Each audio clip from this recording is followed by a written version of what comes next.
Hello brothers, it's time for another video. This time we're going to be focusing on making a database, and there's two reasons for this database. First, you can either make for your language a do not call database, which can sort and make reports, or you can make a foreign language territory database for Spanish or what other language you're using, so that you can keep track of all the calls, and you can not only alphabetize them but prioritize them according to street and house number, which makes them easier to find. You can also keep records of who's making calls so that you're not double, triple, and quadruple working your territory. So what you're going to need is a program free from the internet, which is openoffice.org. So if you go to openoffice.org, you can download the program, either Windows, Mac, or Linux, and it's free. So when you install your program, here's OpenOffice 3, which is the newest version, and what we're going to want to make is a database. So we just click on our database button. It asks us a few questions. We can create the new database, and then we can just hit next. And normally we want to register the database because that makes it available whenever you open openoffice.org as the database that's in the system. But I'm going to elect not to do that because I don't want it registered. This is just going to be a demo for me. But you want to click yes to register it, and then just open the database for editing. And then we click Finish to save the database.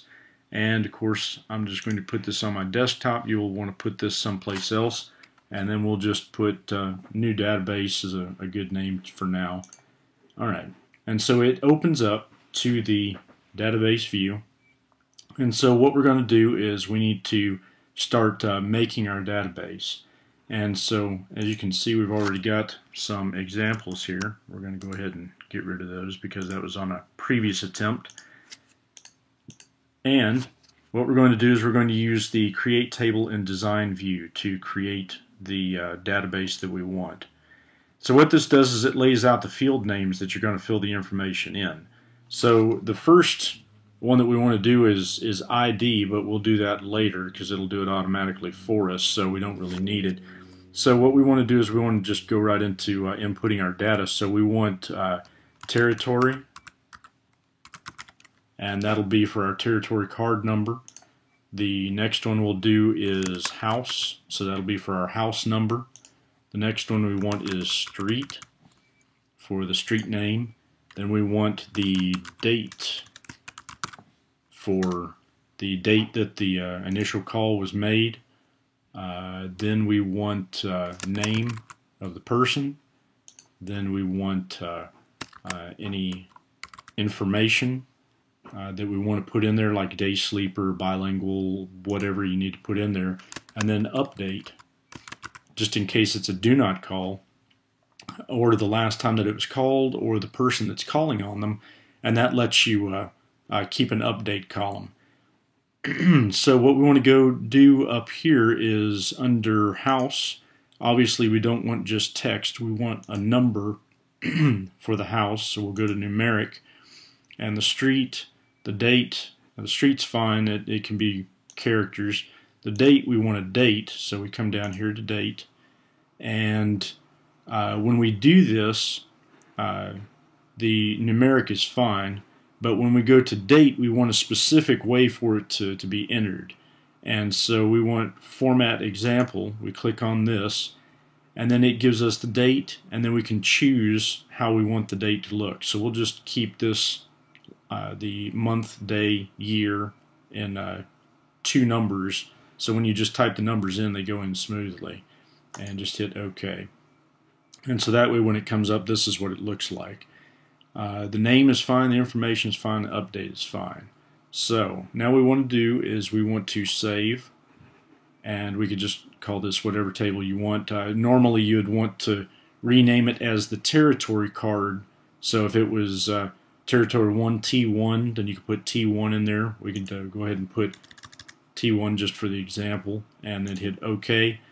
Now it asks to make a primary key. What this does is the way for the database to keep all of these records in order, and so it has to have a primary key. So we can just create that key now. We hit yes, and now you notice we get ID, and so that gives us the ID number of the record that we're putting in. So we can go to integer right here, and just like we did with the date, we want to change that a little bit because we want a specific number. And if you just do 1, 2, 3, that's fine, but it's usually good to have zeros ahead of that so that they don't get mixed up when you make your report. So we can go down here to Format Example, and what we're going to do is we're going to add, let's just say 2 leading zeros in front of the number, and then hit OK. And so whenever the number comes up, actually let's change that to 3. We'll do 3 leading zeros. Nah, 2's good. Yeah, we'll just leave it like that. Anyway, so when it starts out, it'll be 0, 0, and the first one will be 1. And you'll see whenever we start entering data into it. So we can hit save, and then just hit the little red X, and that gets that window out of the way. And now we're back in our tables view of the database, and we see that we have table T1. Now to open that, just double click it, and now you can start putting in your information. So if